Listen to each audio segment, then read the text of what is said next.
So once again, my name is Moja Rhodes. I am currently speaking to you from Los Angeles, although I'm just visiting. I lived here for 12 years, and so I wanted to take a moment to recognize the devastating hardship and loss Southern California is going through right now. Um, so this is a very exciting learning series because it marks the culmination of a years-long effort between the NEA, NASA, and many SAAs on a variety of cross-sector collaboration strategy samplers, 3 new ones to be precise. This work is particularly exciting for me, and I am sure I speak on behalf of other NASA staff as well, as it gave us a wonderful opportunity to learn about these tremendous on-the-ground programs, emphasizing that the work we are all doing touches individuals and communities in meaningful ways. I personally work so much with numbers and generalized statistics that when I do these narrative pieces, I find this work so refreshing and inspiring and thrilled when I learn about these programs. And I find myself saying, yes, I am in the right job. So enough about me and more about why we're here. I'm going to share my screen and orient you to where the resources lie. All right, so if you visit the NASA webpage at the top under the research tab, we have a new webpage, cross-sector collaborations. So you can click on that webpage. And here we have the 3 new strategy samplers. Arts and Transportation is a strategy sampler that was published a couple of years ago, but we're putting all of these together. And there's some other resources down below. But the 3 samplers up at top, health and community well-being, civic infrastructure and community cohesion, and creative rural development. So the thrust of these samplers is that together we are more powerful, and together we can make the arts shine. All 3 samplers document how state arts agencies collaborate with various sectors to enhance well-being, creative development, and cohesion of communities across the United States. Each sampler provides insights into mechanisms for establishing such partnerships, lessons learned, and references to available resources. The Health and Community Wellbeing Sampler underscores the transformative potential of the arts in improving individual and collective health, while fostering sustainable partnerships between arts organizations and health systems. Civic infrastructure and community cohesion highlights the role of the arts in shaping quality of life by strengthening community bonds. And creative rural development demonstrates that embedding the arts into rural development not only revitalizes economies, but also strengthens social fabric, preserves cultural heritage, and improves quality of life for rural residents. This last sampler was emailed to everyone yesterday. There have been a few problems with accessing the links via Outlook.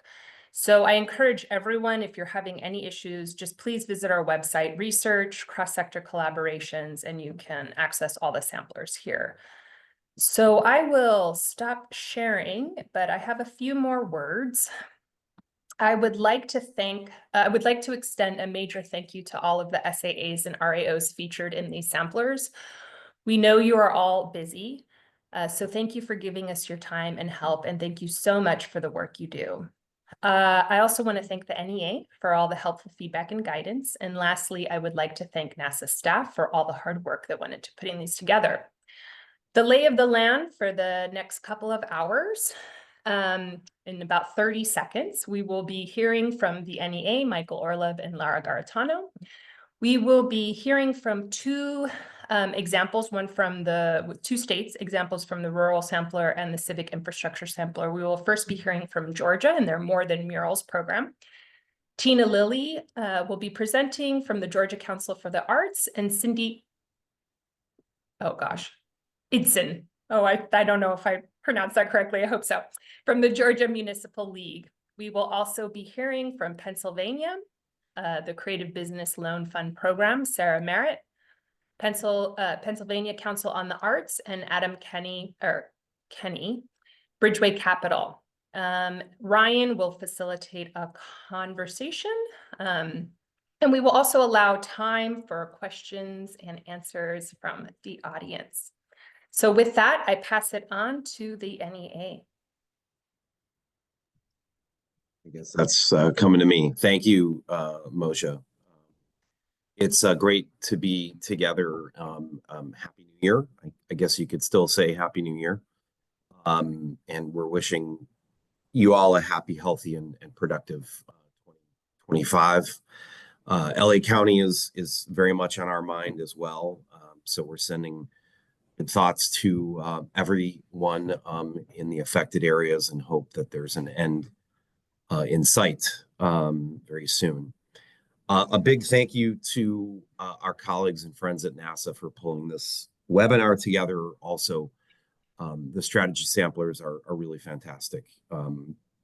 We're grateful for the series that has been put together. I know another one, as Moshe mentioned, was just announced, focusing on creative rural development for next month. But today is focused on cross-sector strategies. We're thankful to our colleagues in Georgia and Pennsylvania for participating in this particular session.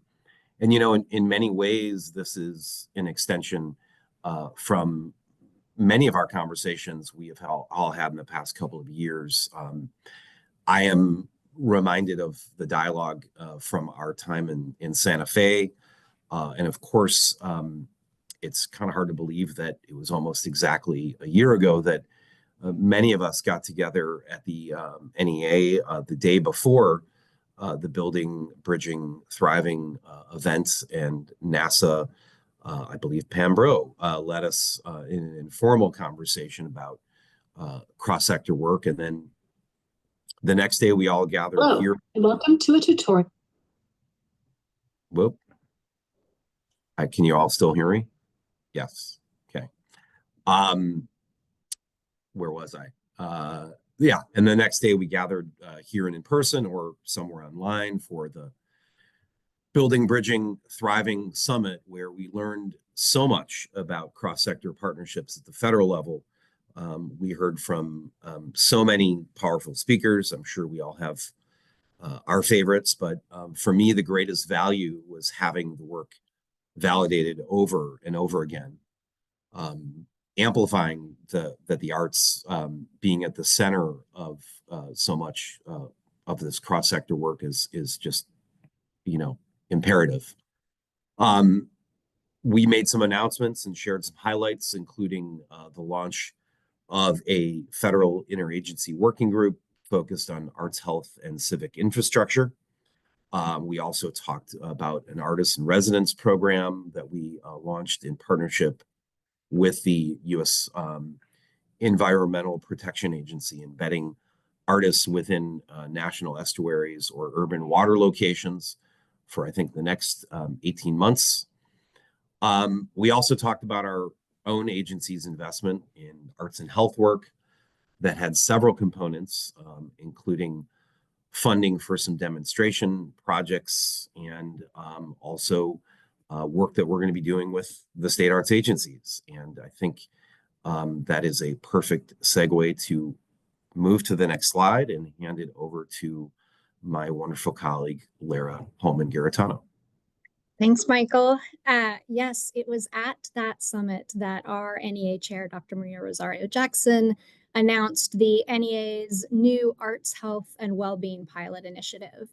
And with that initiative, there's a total of $5 million in funding.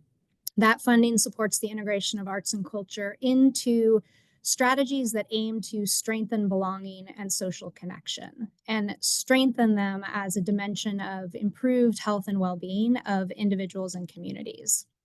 Two elements of this initiative are already underway. First, in December last year, $1.35 million in funding from the NEA was announced, and that is to support projects that demonstrate promising local arts and cultural approaches for addressing social connection. A total of 9 projects across the country were supported. Each program and project was awarded a $150,000 grant, and that's a non-matching grant. We are referring to these as demonstration projects. Each demonstration project addresses the health and well-being of individuals and communities, including As just a few examples, one award will support artist-led virtual workshops for the National Native American Boarding School Healing Coalition. As another example, in Oregon, the organization Open Signal will work with community youth to create a series of media production workshops that are focused on mental health issues for youth. And in Indiana, the Indie Arts Council will expand their Arts for Awareness program, which supports local arts organizations in developing and implementing arts-based substance use disorder prevention, education, and recovery programs. And you can find more details about all 9 of the demonstration projects on our website at arts.gov.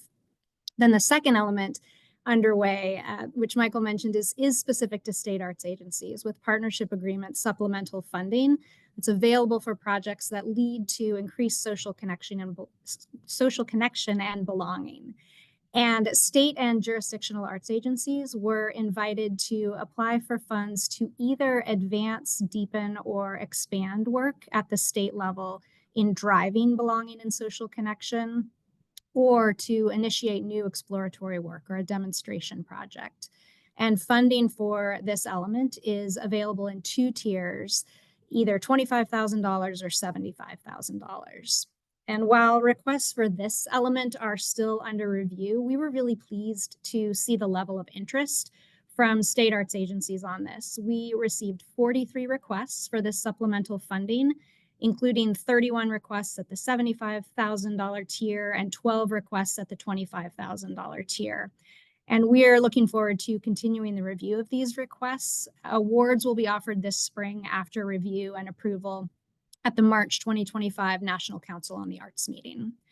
And then I will also note as we wrap up our NEA report that one additional element to all of this work is a suite of learning, networking, and documentation activities to ensure that the diverse approaches of grantees are documented and that we're able to identify promising practices and that inspiring models are made accessible to the broader field. So with that, I am going to hand it over to our colleagues in Georgia. And Tina, I think that you are first up. Thank you, Laura. Hi, everybody. I unfortunately have a terrible case of laryngitis today. So in a true example of partnership, I'm going to turn it over to my partner, Cindy Idson from the Georgia Municipal Association. Tina, you are so right. We're partners, but we're also family. So I think that's what's so huge about when you work with people that you get to know and then you start knowing the work that they're in. It starts building a relationship that turns into, family. So I just have to give a hug out to Tina. I love her so much. I'm Cindy Idson. I am the Director of Community and Economic Development and for the Georgia Municipal Association. As all of us, we all wear multiple hats. So I'm also Director of the Georgia Cities Foundation, and you're going to hear a little bit more about that. But what I wanted to say is that if you could just go ahead and click to the next slide, please. Our relationship started when I was with the Georgia Department of Economic Development. And we partnered on several projects where we're going out and working with the communities to talk about where we brought in different partners. And Tina Lilly was one of those partners who was working at the Georgia Department of Community Affairs.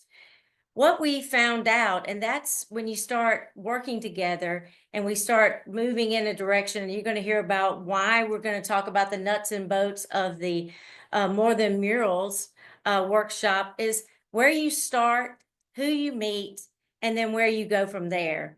And the one thing that when I was with the Georgia Department of Economic Development, I had that relationship with Tina Lilly and others that we would go on these team visits to meet with communities. Like I said, we would look at the arts, we would look at tourism, we would look at downtown development. And my background is in downtown development. And you're going to see how that kind of builds off of that and what we're doing with the More Than Murals project as well.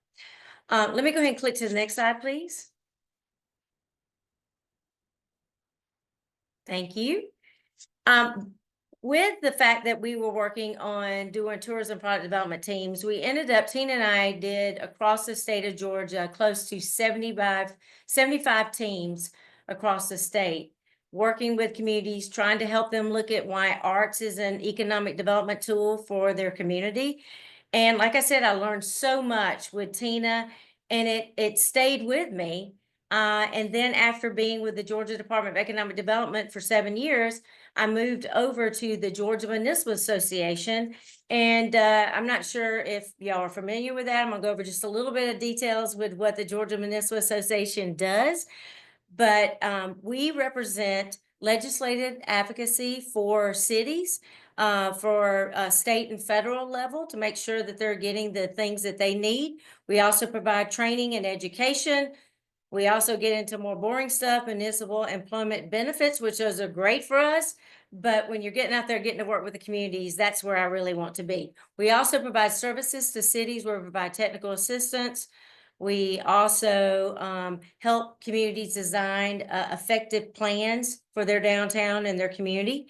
We also consult. We have a member services consultants that are all over the state that assist us with getting the word out with what communities might need. We also provide data tools for up-to-date accessible data for cities, so they have it at their fingertips of anything they might need to help make decision-making better for their communities. Within my office, I oversee community and economic development, and we also work with the downtowns. We work with housing initiatives that might be coming into their community. We have a housing program that we are a partner with that. And we do a lot of different things that municipalities need. My background for 23 years, and it just keeps growing. I keep saying, I can't believe it's been 20-something years, but is working in the downtown development arena. And one thing with that is that I work with a foundation, oversee that, and that's houses our Georgia Economic Placemaking Collaborative, where that's, pieces of what you'll hear from the More Than Murals is placemaking. And so we house that. It's a 2-year program, and we bring in new cities every 3 years. But where our relationship continued, and you can, where I feel like it became really clear, is that you think cities, local officials know about the arts. You think they know about it. And what you find out is that they don't. And they're new leaders, and we see this time and time again, especially with the political environment, that newly elected officials, it's just a lot of turnover with that, with the voters and who they pick. So during the time, and I hate to bring up this nasty word, but COVID was happening. And so we were doing these city connect calls with all of our local officials and who would ever get on. And we were having up to 400 people that would be on these calls because we're trying to help them, with issues that were surrounding COVID, try to help them with best scenarios. But then as COVID started to kind of, everything, kind of made it a little bit easier for our local officials, we started doing different sessions about different, projects that are going on or things that we feel like they need to know. And so I said, Tina, can you please come and talk to our Cities Connect call and let them know about the arts? Because sometimes I think they don't know about it. And guess what? They didn't.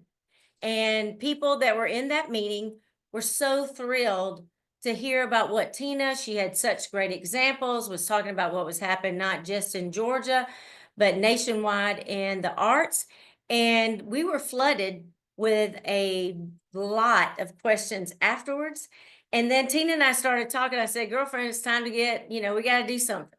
We got to get out there in the state. She, was a part of that discussion, of course, saying that we need to get out in the state.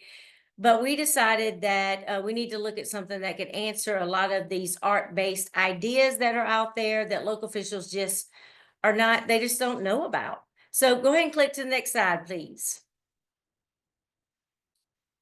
After Tina and I were talking about this, and it's Tina's background and everything that she knows, we were, just discussing how we can get out there and how arts is such an economic and community development tool.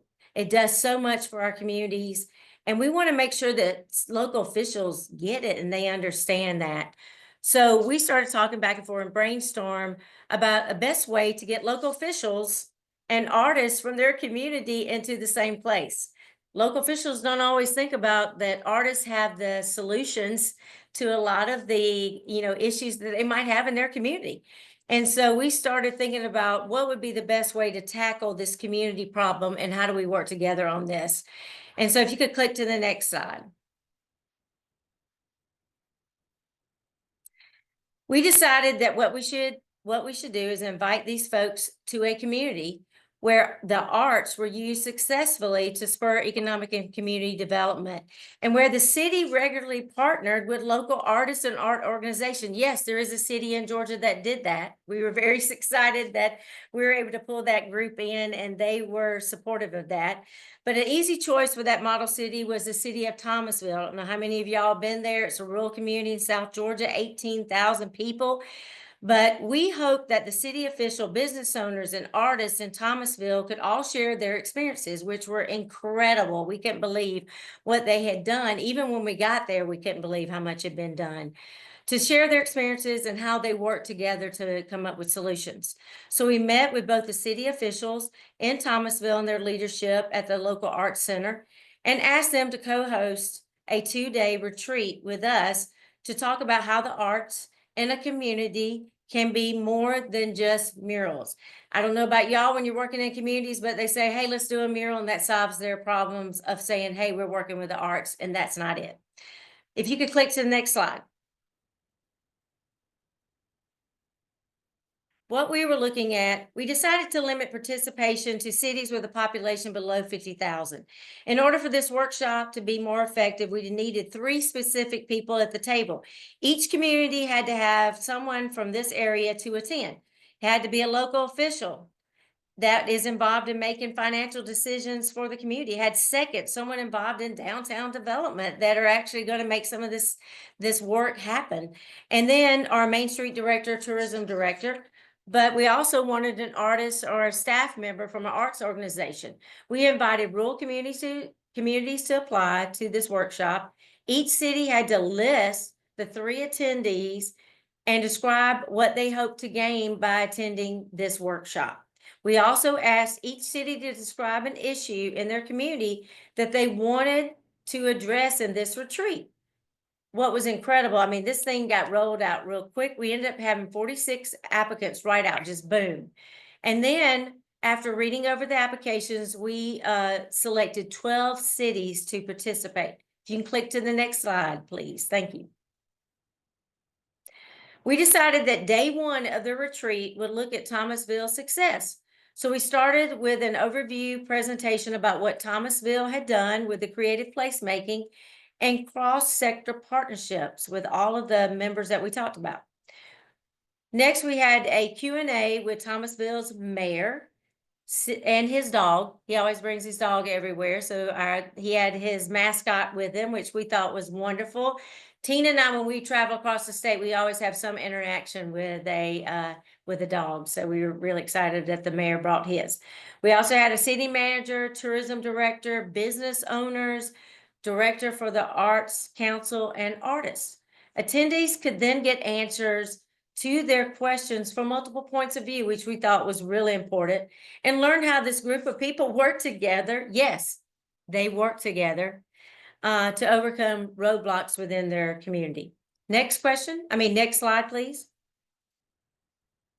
After the presentations and Q&A, we did a walking tour on the second day of downtown Thomasville to see their placemaking projects, such as Unvacant Lot, an empty lot that hosts changing public art displays. This land is owned by the city, but programmed by the Thomasville Arts Center. Isn't that a great idea? It's just a great idea how they partner together on that. Locals explained that the impact of these projects was beyond decorative. For instance, the Unvacant Lot attracted people to downtown side street and once was vacant, but is now full of businesses, partially because of this popular art project of the unvacant lot and the number of people just attracted to this previously barren area of downtown based on the businesses that were there. Okay, if you could turn to next slide, please. And excuse me, but our day 2, the theme of the second day was Now You Can Do It. It had a series of guest speakers that addressed specific topics such as getting community input and buy-in, our legal impacts of public art. After each session, attendees were returned to a meeting room to address a task related to that presentation. The intention was to talk through all of the steps to planning a successful project that addressed the challenge they had identified in their application at the very beginning. Each community was also assigned a mentor person from our planning team, GCF, GMA, and Thomasville, who could offer advice to answer those questions. If you can click on to the next slide, please. GCF was able to support this program through an ARP grant. Thank you, Lord. We appreciate that. From the state and cities, did not have to pay to attend. Each community received $500 travel stipend, which covered most of their travel, not all of it, but it helped them get there to where we wanted them to be. So we wanted to make sure we could get all of those 3 individuals at the table. On the last day, we announced each participating community. And I tell you what, I cried out myself when Tina mentioned this. She told us that she was going to try to provide some money, but we never knew what it was going to be. And people were screaming, crying, hugging each other. I mean, Tina got a lot of kudos, and I was like, wait a minute, GMA, we didn't get nothing. I'm just kidding. But Tina, we were so excited that Georgia Council for the Arts helped these communities with an $8,000 grant to carry out the project that they just talked about and the steps of how to do that, that was planned during the workshop. These are some photos from Doraville's project in which they used the public art as part of a plan to improve safety in their local park.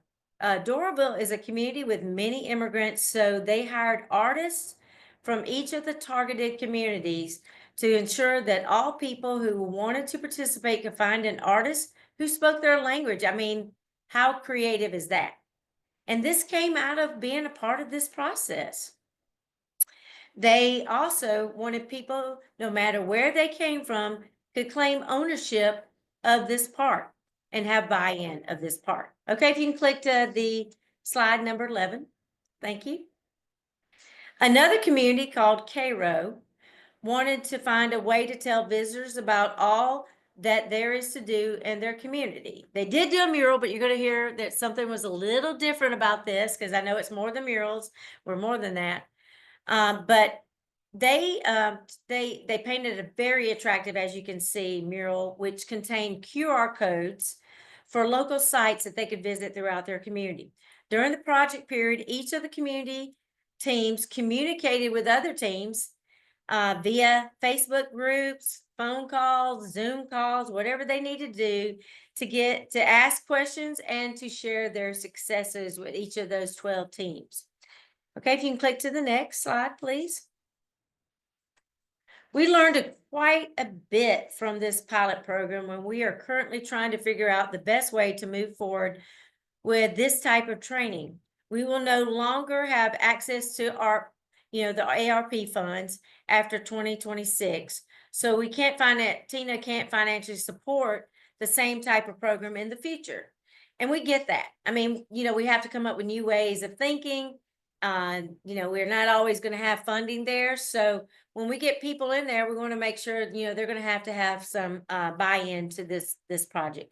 While we felt that attendees benefited from learning about Thomasville, we needed to provide more basic training on creative placemaking and public art before asking a community to jump into problem solving.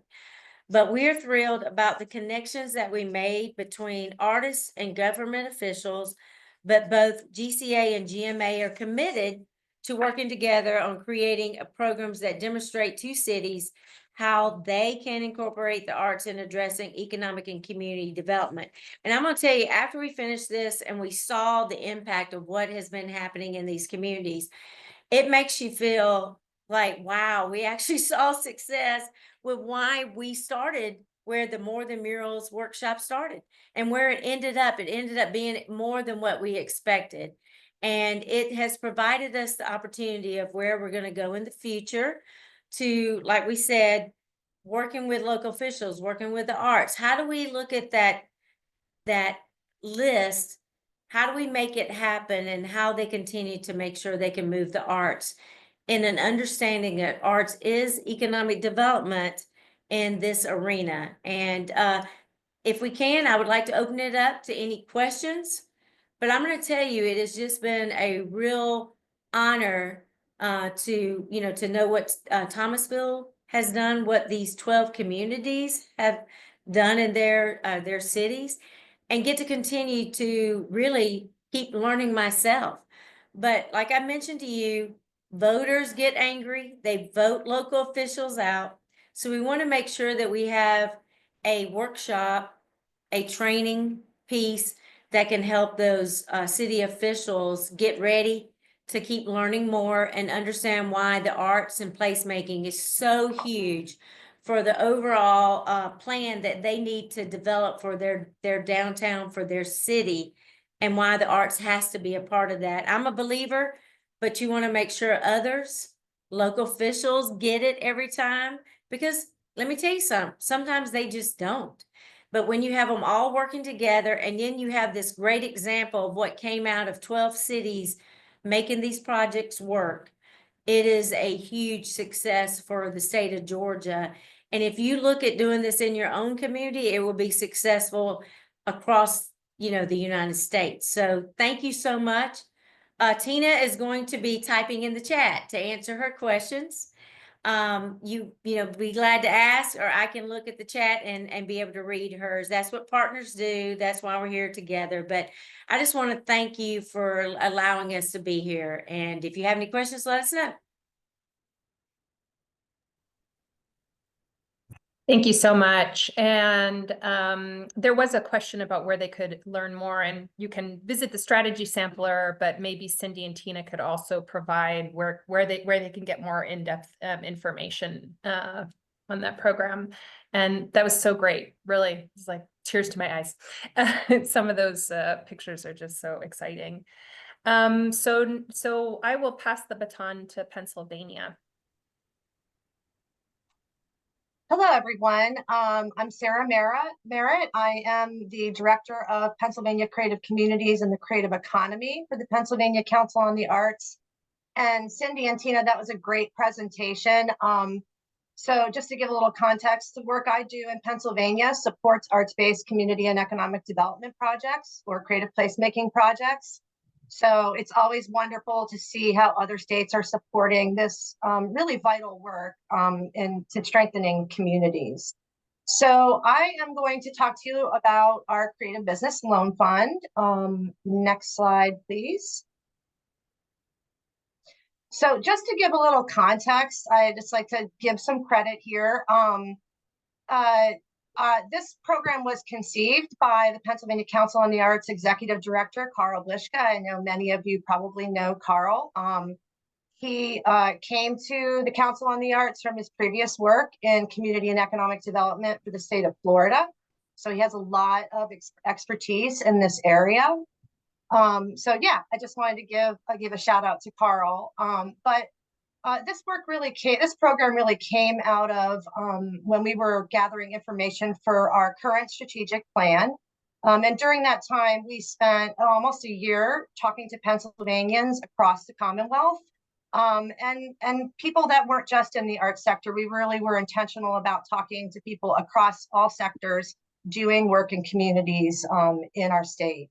And what they told us over and over again was that they wanted us to find ways to better support Pennsylvania communities so they could strengthen as they work through their revitalization and community and economic development work. And so we recognized right away that leveraging the creative sector and creative small businesses was an important part of this strengthening communities work. And so as we thought about it, of course, as I said, Carl, put it out there. Like, why don't we think about creating a creative business loan fund? And so, yeah, so we rolled the program out in November of 2020. Of course, I think Cindy alluded to that awful word that we don't like to use, COVID. That gave us a little bit of a slow start, but it was probably a good thing.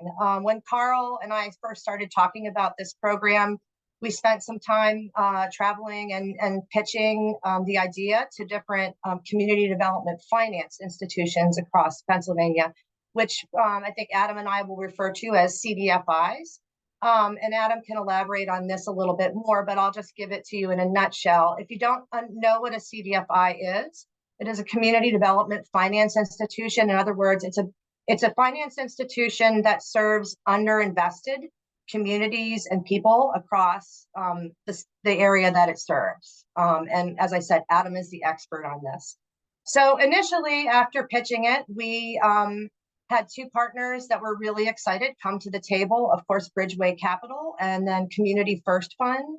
I will say Bridgeway Capital they're both great partners. I think one of the great things about forming a partnership with Bridgeway Capital at the very beginning was they were already working in the space of supporting creative small businesses. And Adam, being an artist, also understood the nature of creative small businesses. And so that really helped us start off with a really solid partnership. But what we asked both of these CDFIs to do was to we provided them with a $250,000 grant to use for administration, loan loss reserves, and business loans. And in return, we required a match of $1 million. This program we asked them to prioritize lending to businesses in low income rural communities and BIPOC-owned businesses, which they already do. That's a CDFI's mandate. And the loan fund has grown. I'll talk about that in just a minute. But in 2023, we added Rising Tide Community Loan Fund to our partnership for this program, and we're working to further expand it. One of the things we've recognized pretty quickly was that there's a large swath, and I put that little map of Pennsylvania on the slide just to give people some context. But the large swath of northern Pennsylvania, what we refer to as the northern tier, is not always well represented and served right now. So we're working to better serve those communities, because supporting creative small businesses in rural communities is a key goal for us as we move forward. Next slide, please. So I guess I'll talk a little bit about how we define a creative small business and kind of where we are with that. So we thought long and hard about how we were going to define this, because we weren't sure how much interest we would have in the program, and we didn't want to kind of inundate everybody with inquiries about it. So we defined it as a company having 25 or less employees and with an annual revenue under $250,000. And as you can see, business activities include things like marketing, design, film and media creation. So the typical things that people will see as the arts, that we know of as the arts, but then expanding it out to a more contemporary definition of a creative small business, because we all know how important a really holistic, look at what the sector is important to this work of supporting creative small businesses. So next slide, please.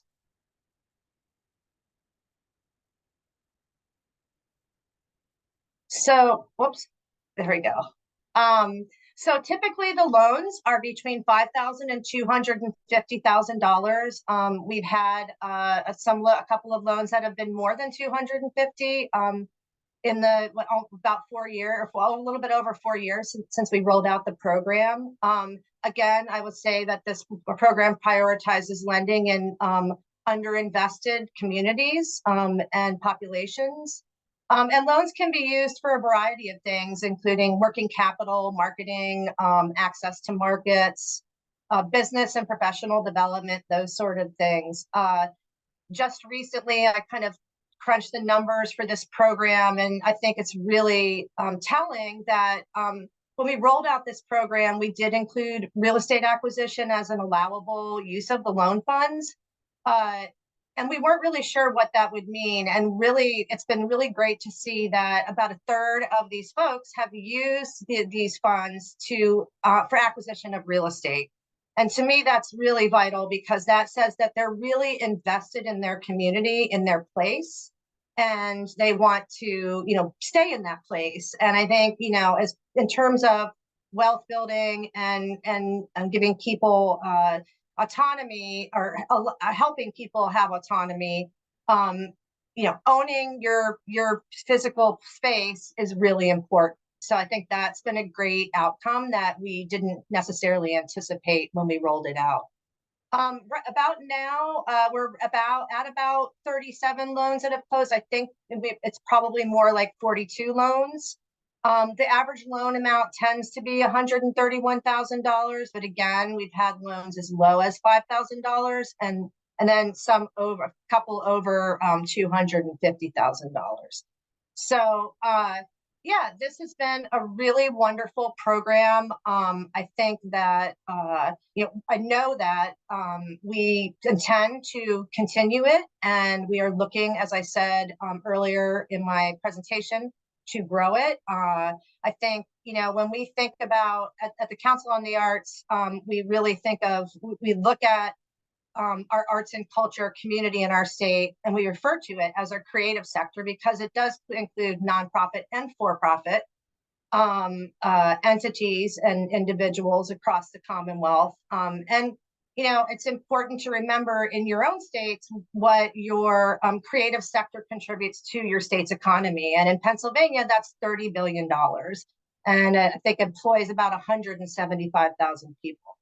And so, it's important that we find ways to better serve our folks across our states. And this is just one example. And I'm really happy that I get to work in this space with people like Adam Kenny from Bridgeway Capital. And I will turn it over to Adam. You did such a good job. I don't know what I'm going to say. Well, it actually is that's sort of indicative of this partnership that we've had with the PCA. I mean, they truly are thought partners in this work, which we desperately needed. And here's what I mean by that. Sarah is accurate that when we met with Sarah and Carl to discuss the Creative Business Loan Fund, we at that point, for about a year and a half, were leveraging some philanthropic funds to do loans to creative businesses, right?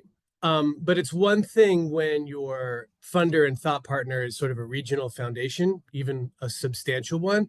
But when you start having these conversations with a state arts agency, right, about being part of a statewide movement, if you will, around invigorating the for-profit side of the arts ecosystem, arts economy and ecosystem, that was really important for Bridgeway, because to be honest with you, like we're not an arts and culture organization.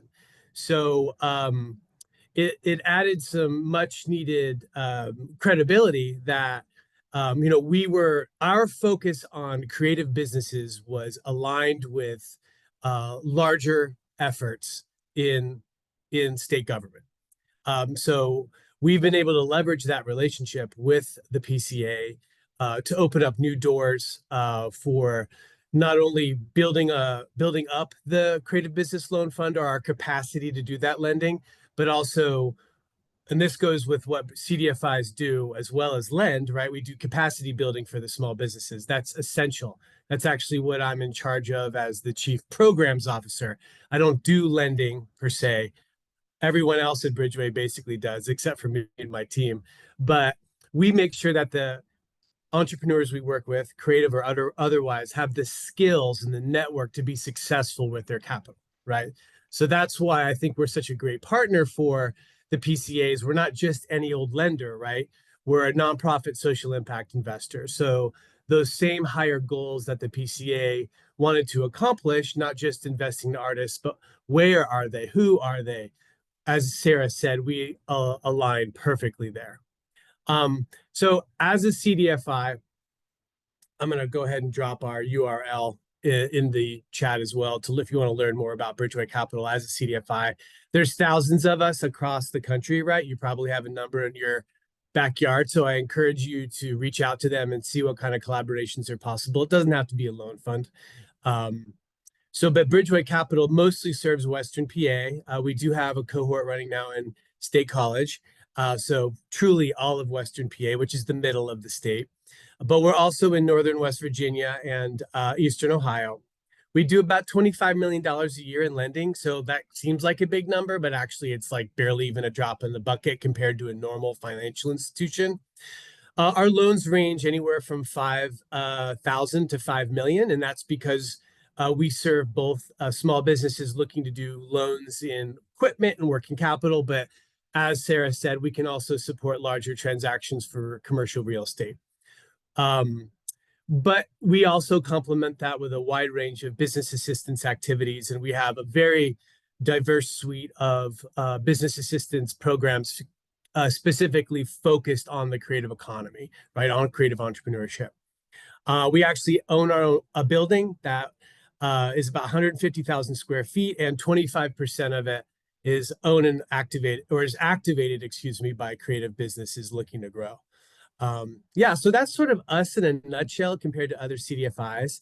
I would say that there's probably not too many that have the same level of focus on the creative economy that we do. But if you're interested in engaging with a CDFI in your area and want to leverage Bridgeway as evidence that CDFIs and arts councils can collaborate and be really impactful, I mean, happy to provide you any literature that would be needed there. So I think that I have one more slide that sort of sums up CDFIs, because I just presented you with a lot of bullets that you may or may not remember, right? As Sarah said, we're all about equitable economic development. So all CDFIs, we do a mission test whenever we do an investment, and it has to be to empowering an underserved entrepreneur or supporting a disinvested area. So again, we were natural thought partners with arts councils or the PCA that shares those values.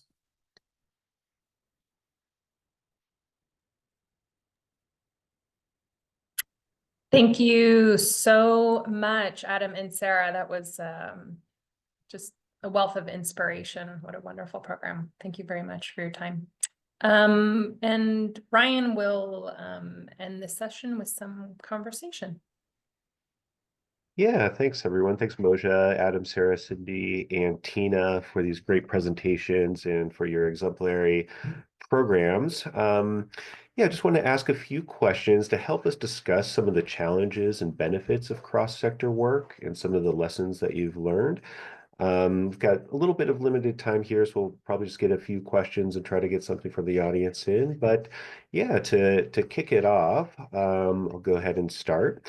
So we know that a goal of cross-sector work is to build community cohesion and strengthen the connections between people living in a place, regardless of the backgrounds.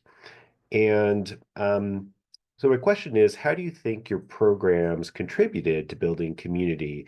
Was there anything you observed anecdotally or otherwise that made you think this program was making a difference in this way? And so I'll start with our friends in Georgia, Cindy or Tina. I'll type most of my answer, but the people in the groups a lot of times did not know each other beforehand.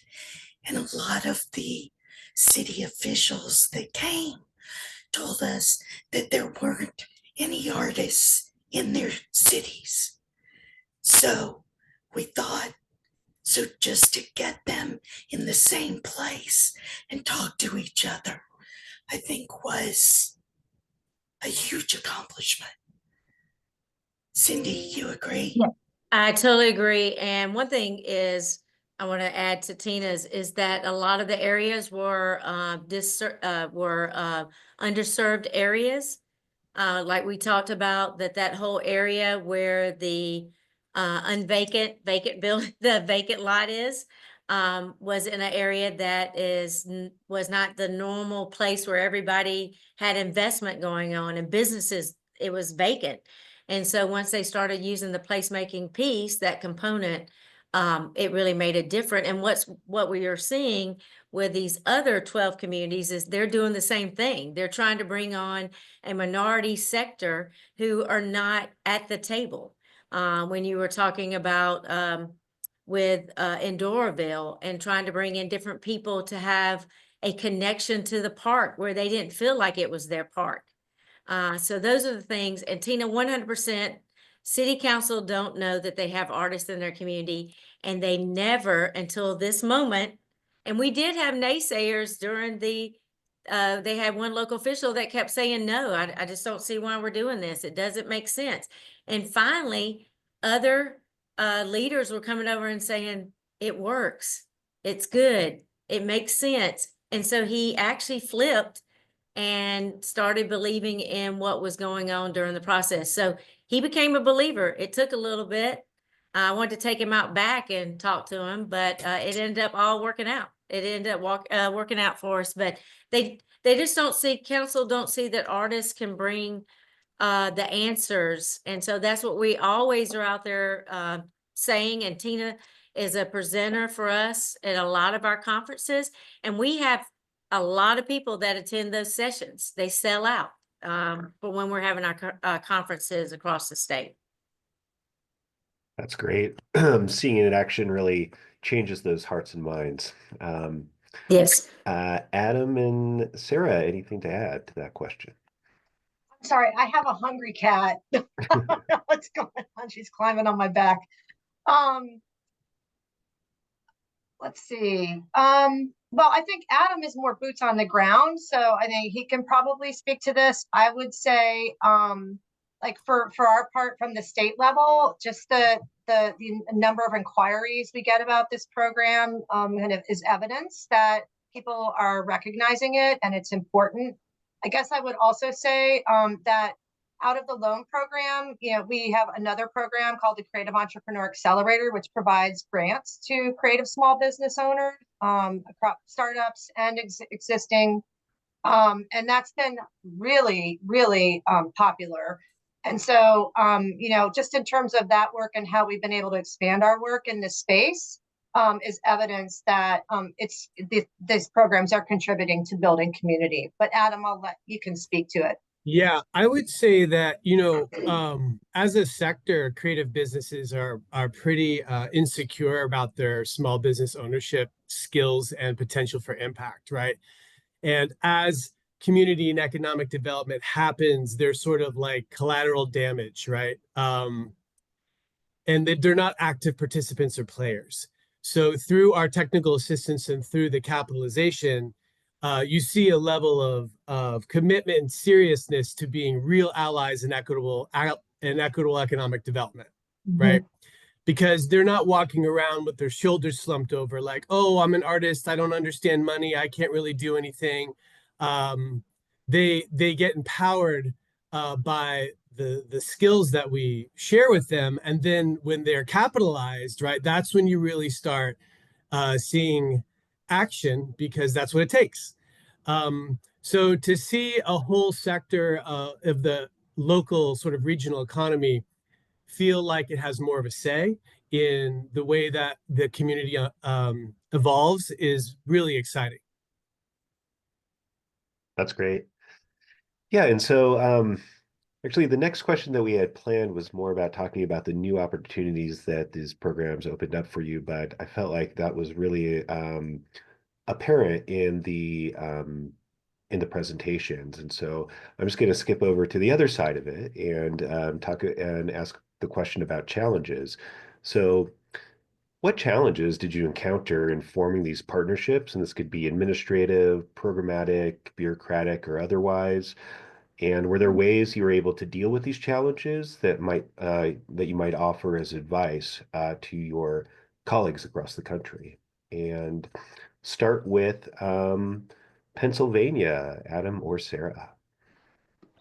Well, so I think obviously we're a state agency, so bureaucratic is always going to be like in the top of our challenges.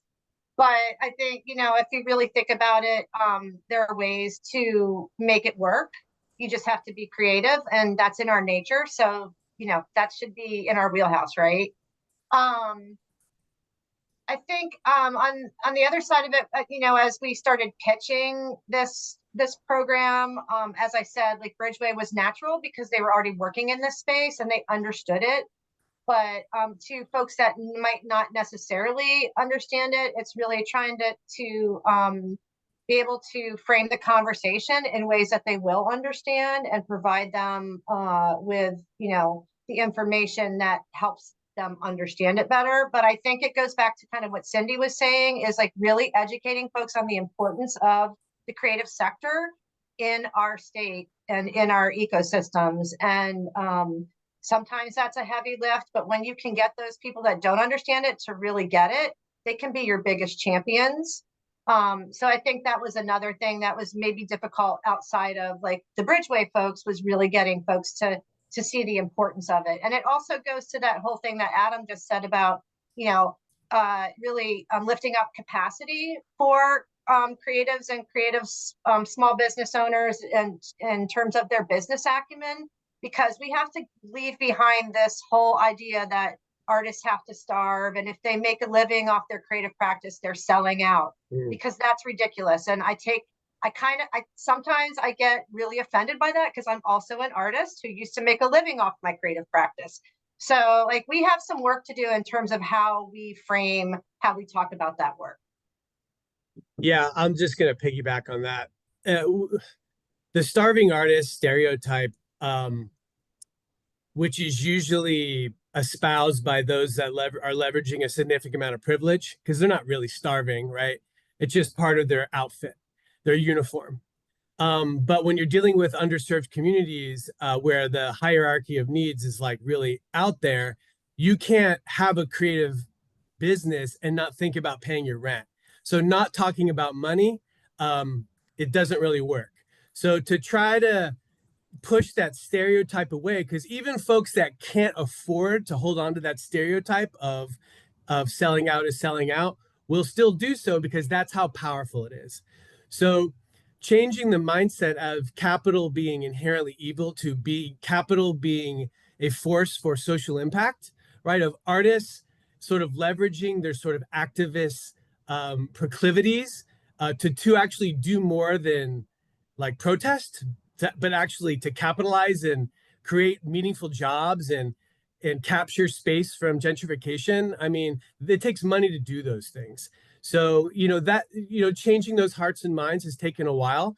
But again, we couldn't do it without the PCA being a thought partner at that level. And then now that we have a solid pipeline and a solid group of entrepreneurs that are leveraging capital to do good in the creative economy, like it's changing pretty, we have some nice momentum. That's great. I know we're coming up to time here, but Cindy, anything you would add there? And I see that Tina has entered her comments into the chat to this question. But yeah, Cindy, I'll give you the last word here around challenges and things, ways to overcome them. Well, I think just one of the challenges is that we had local officials that signed up for the class for the More Than Murals that didn't really believe in it. And then when they were there to see the artists, the spaces, and how it just caused a whole area of Thomasville that wasn't developed to be developed, and have businesses that focused on the arts, it changed their minds. And I think you just have to, I think that's what was a challenge for us, but then it became very real of when a local official sees it and they can't deny it. That's what I loved about it. They couldn't deny that the arts made this happen.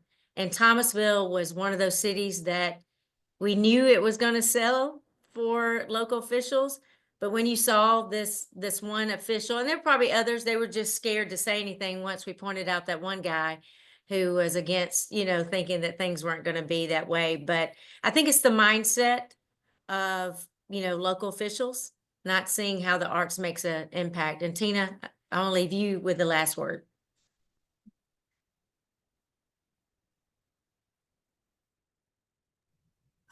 I agree.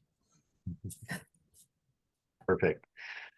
All right. And so yeah, unfortunately we are at time, but thanks so much again to our presenters for the great conversation and presentations. Thanks to Moshe and the team at NASA for creating all of these resources and strategy samplers. Again, I encourage you to visit our website, and under the cross-sector collaborations page, you'll see 4 strategy samplers developed by NASA, and we are always open to further conversations and questions. Also, thank you to our partners at the NEA, Michael and Laura. All right, everyone. Until next time, we'll see you.